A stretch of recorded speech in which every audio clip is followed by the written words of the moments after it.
I went to college thinking that I was going to be married, have 12 kids, live on a lake, be in Vermont, and have a job. That's what I thought I was going to do with my life.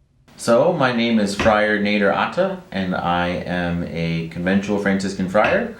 This is my first assignment since I was ordained to the priesthood, which was May 27th of 2017. I went through a really tough time period when I was in, I guess, my sophomore or junior year of high school, where I experienced 6 deaths within a matter of 6 months, and I was like, pardon my language, like, screw you, God. I don't like this at all. Like, I don't understand this death stuff. This lady, her name is Tracy Reed, on the retreat, she helped me realize on the retreat that, like, God was still loving me even during all that time. That God was still there. He just never left. It was just hard for me to see him through the pain. And so I started to get back into my faith. I went to Catholic University in Washington, D.C., and I met the Franciscans there. And I fell in love with their way of life. I felt called to live in community. I didn't feel called to give myself to one person. And that was hard for my family. My mother, when I first told her I was going to be a priest, she said, so you're going to wear a dress for the rest of your life. And I realized that, like, God called me to be a friar, not my family. Like, the same way, like, God called my sister to marry her husband, not us to marry him. So we had to fall in love with him as I had to fall in love with my community.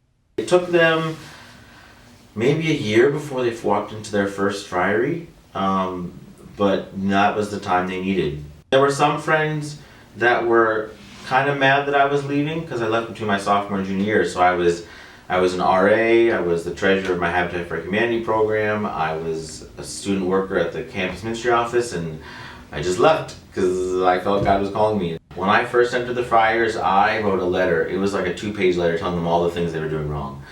And all the things that I was like, I don't believe what you're doing, and I think this is wrong, and I think you're doing this, and I almost left. The formator there said, well, why don't you just go home, spend time with your family, and if you still feel this way when you get back, then we'll re-talk, we'll like, kind of have a meeting about it. And I came back, or I went home, and I realized that I love my family, but I was definitely called to live the life of a friar. There are some times where it's hard to see, where's God calling me and how is God calling me.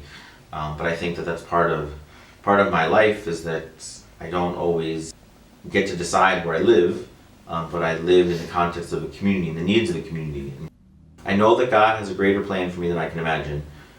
I mean, I love the life of the priesthood. I mean, it's where I feel God's called me to. The ups and downs, or the times of loneliness, the times of frustration, like, that all doesn't matter when, like, you get to tell someone, the Lord forgives you of your sins, you may go in peace. Because I find that oftentimes in my life, you're at the most intense moments of people's lives.